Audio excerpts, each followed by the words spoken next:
Assalamualaikum warahmatullahi wabarakatuh. Baiklah, perkenalkan saya Dima Akhalia, NIM 2110202009 dari jurusan Pendidikan Agama Islam Fakultas Ilmu Tarbiyah dan Keguruan UIN Raden Fatah Palembang. Baiklah, di sini saya akan memenuhi tugas mata kuliah pengelolaan pembelajaran dosen pengampu Ibu Husna Lutfia MPD. Baiklah, di sini saya akan membahas 8 bab pembelajaran, yang mana bab pertama yaitu membahas tentang pengertian dan hakikat pengelolaan pembelajaran, bab kedua membahas tentang pendekatan belajar mengajar, yang ketiga metode belajar mengajar, yang keempat teknik-teknik belajar mengajar, dan yang kelima faktor yang mempengaruhi keberhasilan belajar mengajar, yang keenam pengembangan dan pemanfaatan strategi belajar mengajar, bab ketujuh variasi mengajar dalam kelas, dan kedelapan yaitu pengelolaan kelas. Oke, bab pertama membahas tentang pengertian dan hakikat pembelajaran. Kita ketahui bahwa pengelolaan awal katanya adalah kelola, artinya mengurus. Sedangkan pembelajaran awal katanya adalah belajar, yang mana belajar adalah suatu cara yang dilakukan seseorang untuk memperoleh perubahan. Jadi, dapat disimpulkan bahwa pengelolaan pembelajaran adalah suatu cara yang dilakukan seorang guru untuk menghandle kelas dan siswanya dengan tujuan supaya siswa itu memperoleh perubahan. Contohnya, siswa itu memiliki sifat terpuji, yang mana awalnya siswa itu tidak tahu sifat terpuji itu bagaimana, dan akhirnya siswa itu mengetahui sifat terpuji itu. Sehingga siswa itu bisa membedakan mana sifat yang baik dan mana sifat yang buruk. Oke, nah yang kedua yaitu adalah hakikat pengelolaan pembelajaran. Pada hakikatnya, pengelolaan pembelajaran itu mengacu pada mengingatkan memanajemen aktivitas pembelajaran. Jadi, di sini pengelolaan pembelajaran ini mengatur tentang proses pembelajaran. Nah, di dalam proses pembelajaran itu ada dua interaksi, yang mana yang pertama itu adalah guru, di mana guru itu adalah sebagai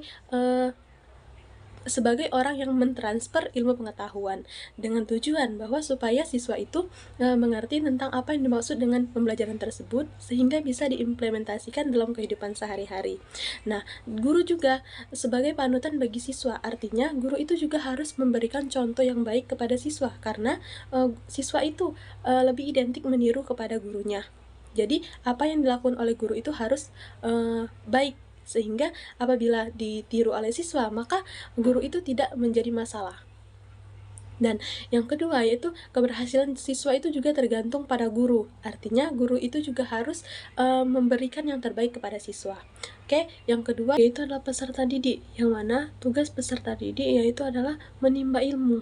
Artinya siswa tersebut menerima ilmu dari apa yang disampaikan oleh seorang guru tadi. Tetapi apabila seorang murid itu belum mengerti tentang materi tersebut, maka guru berhak memberi sesi tanya jawab kepada siswa supaya siswa itu mengerti tentang pelajaran pada hari itu dan bisa diimplementasikan pada kehidupan sehari-hari. Lanjut, bab kedua membahas tentang pendekatan belajar mengajar.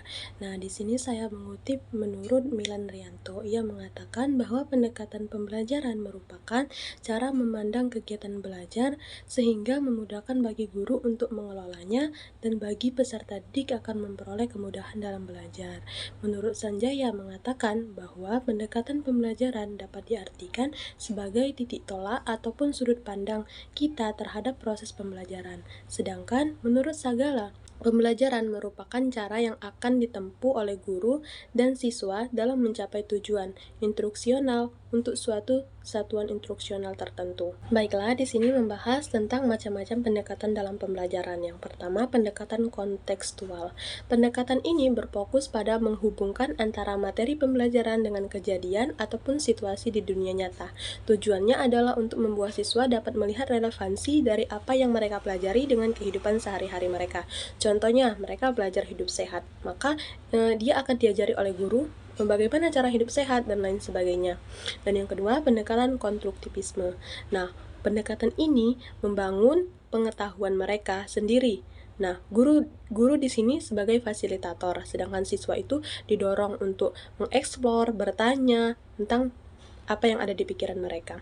Nah, contohnya saat mengerjakan materi pembelajaran matematika, guru dapat memberikan masalah yang belum mereka pelajari. Nah, sedangkan ia disuruh untuk mencari solusi dalam menyelesaikan masalah tersebut.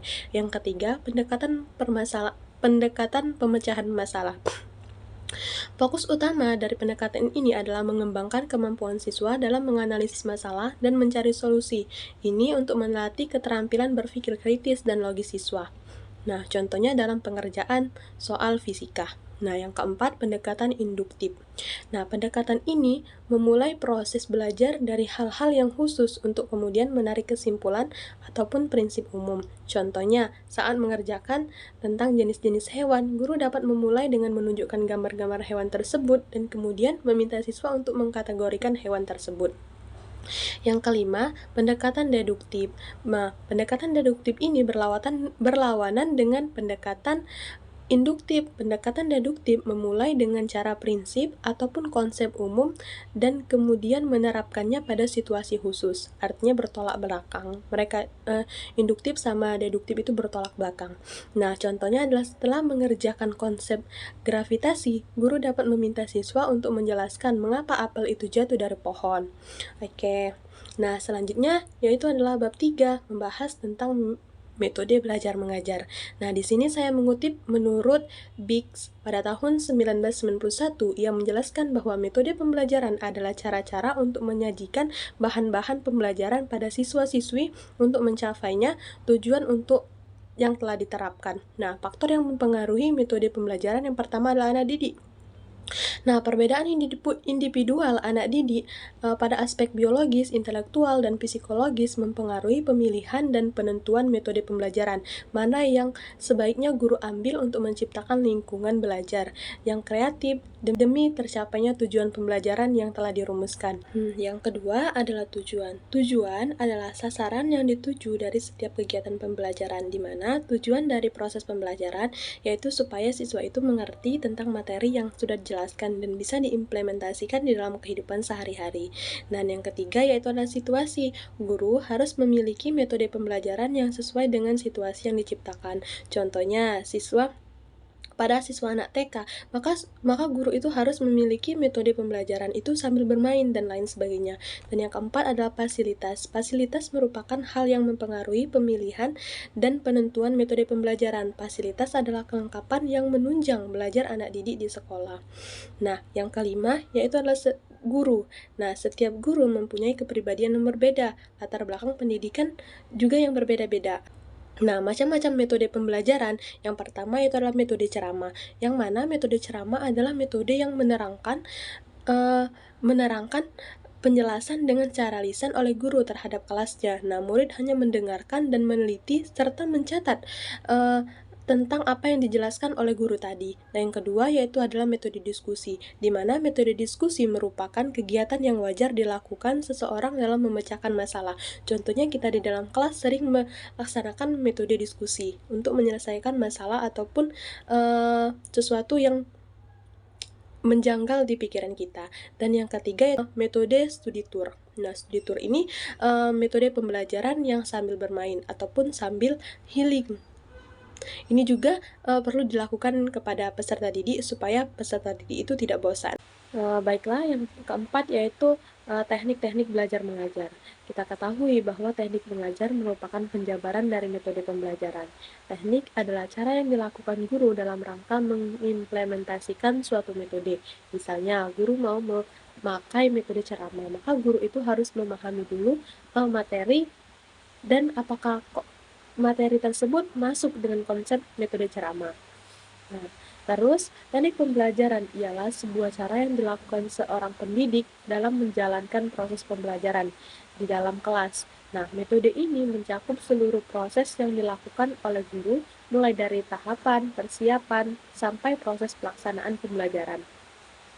Nah, ada beberapa teknik. Yang pertama, teknik diskusi. Kita ketahui bahwa teknik diskusi adalah salah satu teknik belajar mengajar yang dilakukan oleh seorang guru di sekolah, yang dimana di dalam teknik ini terjadi proses interaksi antara dua ataupun lebih individu yang terlibat, saling tukar-menukar pengalaman, informasi, ataupun pendapat, dan lain sebagainya.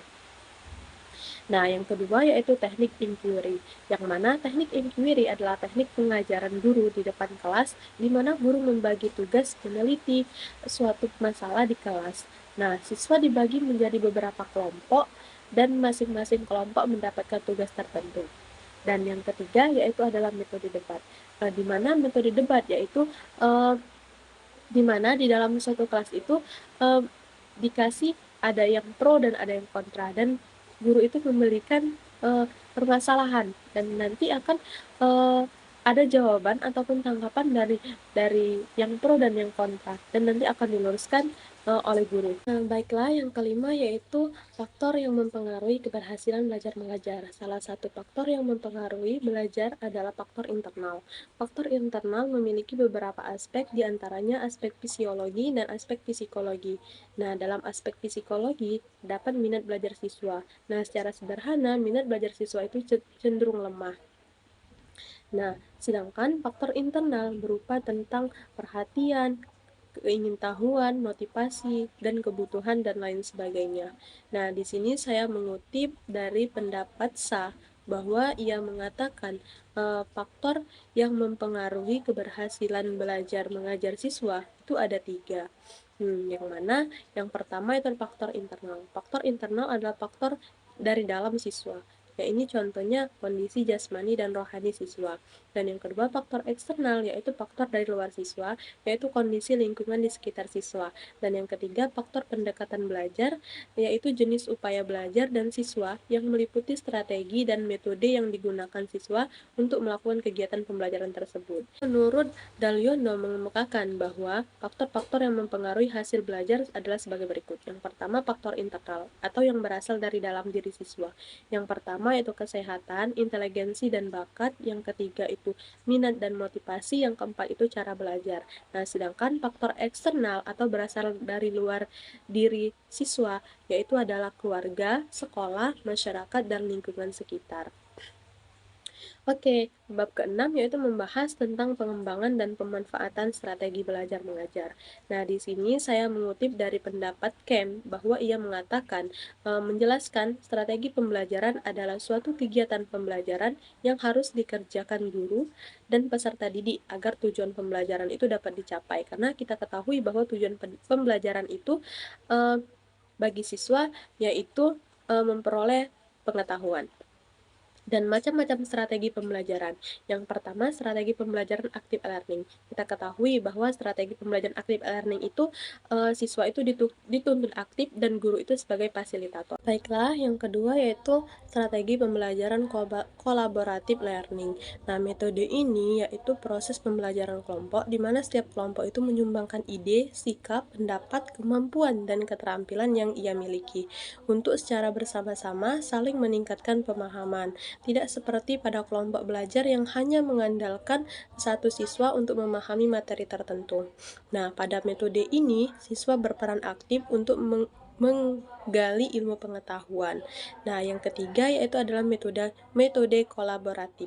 Nah, dalam pembelajaran lebih menekankan pada pengembangan makna oleh siswa daripada proses sosial yang ditumpuh pada konteks belajar. Nah, yang keempat yaitu strategi pembelajaran inquiry. Nah, strategi pembelajaran inquiry ini merupakan strategi pembelajaran yang memberikan kesempatan kepada siswa untuk menemukan informasi tanpa bantuan guru. Nah, strategi inquiry ini adalah rangkaian kegiatan pembelajaran yang menentukan pada proses berpikir secara kritis dan analitis untuk mencari dan menemukan sendiri jawaban dari suatu masalah tersebut. Berikut adalah beberapa manfaat dari penerapan strategi pembelajaran yang efektif. Yang pertama, manfaat strategi pembelajaran bagi siswa. Nah, manfaat strategi pembelajaran bagi siswa yaitu siswa terbiasa belajar dengan perencanaan yang disesuaikan dengan kemampuan diri sendiri. Yang kedua, siswa memiliki pengalaman yang berbeda-beda dengan temannya, meskipun ada juga pengalaman yang sama. Dan yang ketiga, siswa dapat memacu prestasi belajar berdasarkan kecepatan belajarnya sendiri secara optimal. Nah, yang kedua yaitu adalah manfaat strategi pembelajaran bagi guru. Manfaat strategi pembelajaran bagi guru yang pertama yaitu guru dapat mengelola proses pembelajaran untuk mencapai hasil yang efektif dan efisien. Yang kedua, guru dapat mengontrol kemampuan siswa secara teratur. Yang ketiga, guru dapat mengetahui bobot soal yang dipelajari siswa pada saat proses pembelajaran mengajar dimulai. Nah, bab ketujuh tentang variasi belajar mengajar dalam pembelajaran. Variasi mengajar adalah suatu proses pendekatan mengajar yang dilakukan oleh seorang guru pada kegiatan pembelajaran dengan menggunakan berbagai macam variasi mengajar, seperti metode, strategi, dan teknik yang bertujuan untuk meningkatkan pengetahuan ataupun pengalaman peserta didik dan untuk membangkitkan keinginan belajar peserta didik. Nah, variasi mengajar dalam pembelajaran yaitu sebuah proses perubahan kegiatan yang dilakukan oleh guru dalam konteks proses interaksi belajar mengajar. Nah, variasi dilakukan karena dapat menjaga tingkat perhatian, meningkatkan minat serta mencegah rasa bosan dari siswa tersebut. Nah, manfaat variasi dalam proses pembelajaran yang pertama yaitu menumbuhkan perhatian peserta didik. Yang kedua, melibatkan peserta didik berpartisipasi dalam berbagai kegiatan proses pembelajaran. Yang ketiga, dengan bervariasinya cara guru menyampaikan pembelajaran, maka akan membentuk sikap positif bagi peserta didik terhadap gurunya. Dan yang keempat, dapat menanggapi rasa ingin tahu dan ingin menyelidiki peserta didik. Kita ketahui bahwa variasi mengajar dalam pembelajaran melibatkan perubahan dalam gaya mengajar dan penggunaan metode pembelajaran seperti media, sumber belajar, contoh, interaksi, dan kegiatan peserta didik untuk menciptakan pembelajaran yang lebih menarik, bermakna, dan efektif bagi peserta. Nah, bab terakhir yaitu membahas tentang pengelolaan kelas. Pengelolaan kelas adalah upaya yang dilakukan oleh guru dalam menciptakan dan mempertahankan serta tumbuhkan motivasi belajar untuk mencapai tujuan yang telah ditetapkan. Nah, tujuan pengelolaan kelas adalah agar setiap anak yang di kelas itu dapat bekerja secara tertib sehingga tercapai tujuan pengajaran secara efektif dan efisien. Nah, 5 tips cara pengelolaan kelas. Yang pertama yaitu mempersiapkan rencana pelaksanaan pembelajaran atau RPP. Nah, karena dengan RPP kita dapat memahami kompetensi yang harus dicapai siswa, tujuan pembelajaran, strategi, dan metode pembelajaran yang akan digunakan, materi yang akan disampaikan, termasuk penilaian yang akan dilaksanakan saat mengajar. Yang kedua, yaitu menguasai materi. Nah, setelah RPP disiapkan, kita itu harus benar-benar menguasai materi yang akan disampaikan kepada siswa, karena kelas yang ribut atau tidak disiplin, berisik, dan sebagainya salah satunya terjadi karena guru yang kurang memahami materi. Nah, sehingga siswa menjadi menyepelekan ataupun tidak serius dan tidak fokus. Nah, yang ketiga yaitu adalah menampilkan kinerja mengajar yang terbaik. Nah, setiap pengajaran pasti mengetahui ciri khas masing-masing dengan berbagai kelebihan dan kekurangannya. Ketika kita berada di kelas, maka mengajarlah dengan fenomena terbaik. Yang keempat, menggunakan metode yang sesuai dengan kondisi siswa. Nah, ada banyak metode yang dapat kita lakukan sebagai pengajar ketika berada di kelas. Namun, guru dan pengajar harus terampil dan memiliki metode dan pengajaran di kelas. Nah, metode yang digunakan dalam kelas tertentu belum tentu cocok dan sesuai untuk kelas yang lain. Nah, evaluasi dan observasilah metode terbaik yang dapat digunakan di setiap kelas. Artinya, kita tidak bisa menyamakan metode dalam setiap kelas. Nah, yang kelima yaitu adalah kontrol disiplin siswa. Agar dapat mengelola kelas yang baik, maka kita itu harus mengikuti peraturan-peraturan yang menjadikan siswa disiplin ketika Anda sedang mengajar di kelas. Nah, artinya kita tersebut harus mencontohkan sifat disiplin tersebut. Mungkin itu saja yang dapat saya sampaikan. Lebih dan kurang saya mohon maaf. Kepada Allah saya mohon ampun. Wassalamualaikum warahmatullahi wabarakatuh. See you.